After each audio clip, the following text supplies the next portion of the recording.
Bom dia, boa tarde, boa noite, pessoal. Sejam bem-vindos ao podcast entre Piaget e Psicologias Decoloniais. No episódio de hoje, a gente vai conversar com a Maria Eduarda Lourenço, tá? Ela é uma estudante de pedagogia e a gente vai falar sobre o seu percurso no primeiro módulo da disciplina de Psicologia 2, onde foram discutidos Piaget, o desenvolvimento e as perspectivas críticas sobre o campo. Vamos lá? É um prazer imenso te ter aqui, Dudinha. Seja muito bem-vinda, tá? E para começar, na verdade, como que você avalia a sua trajetória nesse primeiro módulo? O que mais te impactou na disciplina, no curso? Muito obrigada pela recepção. Bom, esse primeiro módulo ele foi muito enriquecedor para mim. Eu acho que eu tive um bom desempenho e que, acima de tudo, eu aprendi muito, né? Me marcou bastante, principalmente, o juízo moral da criança e como ele articula isso com a construção da autonomia. Eu vou tentar, assim, de maneira breve, explicar. E dois conceitos fundamentais são a assimilação e a acomodação.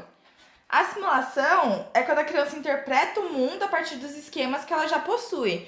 E aí, logo em seguida, vem a acomodação, que é quando ela precisa ajustar esses esquemas que ela já tem na cabeça dela para lidar com uma nova experiência. E aí, a busca entre esses dois processos leva o que o Piaget chama de equilibração. E sobre coisas que mais me impactaram, eu não posso deixar de falar do documentário que fala sobre Oksana. A professora indicou esse documentário na aula.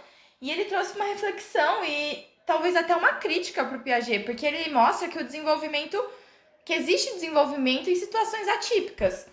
Até porque ele era biólogo e às vezes ele tinha uma visão muito padronizada dos seres humanos. Então, essa parte que criticou essa teoria dele foi uma parte que me impactou bastante. Nossa, é muito mais complexo do que parece, então, né? Mas foi uma ótima autoavaliação. Será que você consegue explicar um pouquinho mais os estágios do desenvolvimento que Piaget acabou propondo? Olha, eu vou dar meu melhor, vou usar aqui minha colinha de resumo também. Basicamente, o Piaget divide o desenvolvimento cognitivo em 4 grandes estágios. O primeiro é o sensório-motor, que é de 0 a 2 anos. E nesse estágio, a inteligência é prática. Então, a criança conhece o mundo por meio das ações e dos sentidos. Ela olha, escuta, toca, morde. Aí depois vem o pré-operatório, que é de 2 a 7 anos. E é aí que surge o pensamento simbólico. Só que a gente não pode esquecer que nessa fase também desenvolve o egocentrismo, porque a criança tem dificuldade de adotar o ponto de vista do outro, então ela só enxerga o seu próprio. E por fim, tem o operatório, que é dos 7 anos até o fim da vida, que aí ela já consegue realizar operações lógicas com objetos concretos, depois também as operações mais abstratas, com pensamento hipotético e até argumentação. Olha aí, viu só, Duda? Você se virou muito bem na resposta. Mas sobre a moralidade, como que ela se desenvolve segundo Piaget? O Piaget, ele mostra que o juízo moral da criança passa de uma heteronomia a uma autonomia. E na sua teoria, ele fala basicamente a coação, ela envolve uma relação de autoridade, e aí é quando uma pessoa impõe seus pontos de vista sem discussão ou troca de ideia. Ou seja, é quando as regras são impostas de fora, são expostas do externo, por exemplo, como imitar os pais. Enquanto a cooperação, ela é caracterizada pela reciprocidade e pela construção conjunta do conhecimento. Então, é quando a crítica nasce no interior da criança em relação entre iguais, e é aí que se começa a construir a autonomia moral. E aí a crítica para o Piaget só nasce da discussão entre os iguais.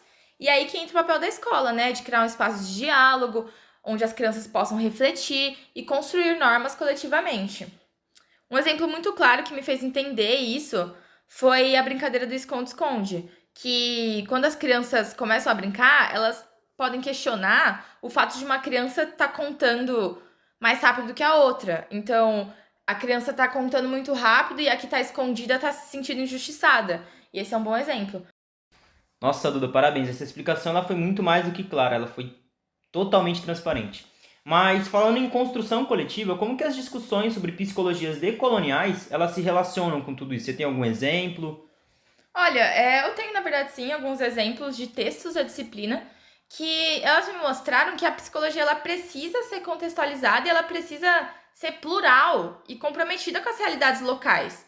O que muitas vezes não acontece, né? Porque ela é muito ignorada em abordagens eurocêntricas.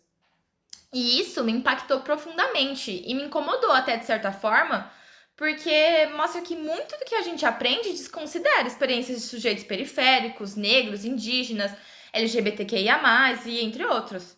E, assim, eu falei que essas discussões me incomodaram, mas eu posso dizer que foi no bom sentido, porque elas me fizeram questionar essa neutralidade da psicologia e perceber que ela também é atravessada por disputas de poder e de saber, né? Ótimo, Duda, interessante. Tá, é só para acabar mesmo. Como que você vê o papel da psicologia na construção de uma sociedade mais democrática, Duda? Olha, eu acho que a psicologia ela tem um papel crucial na formação de subjetividades democráticas, tanto falando na escola quanto na sociedade. E com Piaget a gente aprende que essa autonomia moral ela não se impõe, ela se constrói em relação. E isso vai exigir diálogo, igualdade, escuta. E isso não é tão fácil. Para isso, a gente precisa de uma psicologia que reconheça a diversidade dos sujeitos. Ela precisa estar comprometida com a escuta, com a transformação social e com a crítica. Muito obrigado, Duda, por compartilhar essa jornada conosco, tá bom? Foi uma conversa totalmente profunda, totalmente provocadora. Foi muito mais do que enriquecedora. Ah, eu que agradeço, muito obrigada. Eu acho que esse módulo ele me transformou, tanto como estudante quanto futura pedagoga, e que a gente possa seguir construindo uma psicologia mais plural, crítica e também humana, né? Bom, muito obrigado para quem assistiu até aqui. Que nosso podcast possa, de alguma forma, continuar levando vocês a refletir e provocando a necessidade da mudança. Abraços e até a próxima semana.